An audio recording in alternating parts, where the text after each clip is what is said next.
ከዚህ በኋላ በሄድኩበት ሁሉ እናገራለሁ፣ ሰው ቢሰለችም ባይሰለችም እንደ ከርቤ እስከምትመር ድረስ ተናገር ብሏል አንድ የቤተክርስቲያን አባት።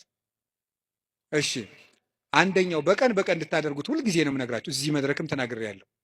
አንደኛው በቀን አንድ ምዕራፍ መጽሐፍ ቅዱስ አንብቡ።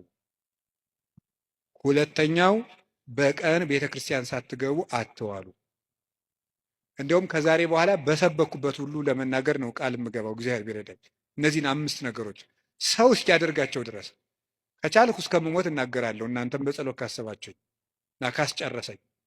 ስለዚህ የመጀመሪያው አንድ ምዕራፍ መጽሐፍ ቅዱስ በቀን አንብቡ።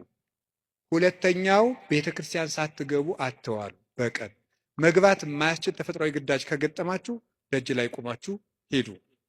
ሶስተኛው በሳምንት አንድ ቀን ቢያንስ አስቀድሱ። ውስጥ ገብታችሁ በሳምንት አንድ ቀን ቢያንስ ማለት ነው። አራተኛው ንስሐ ግቡ። ንስሐ ግቡ። ንስሐ እንዲያውም ምንድን ነው የምትባለው? ሌላኛይቱ ከእግዚአብሔር የተሰጠችን ልደት ናት ነው የሚባለው።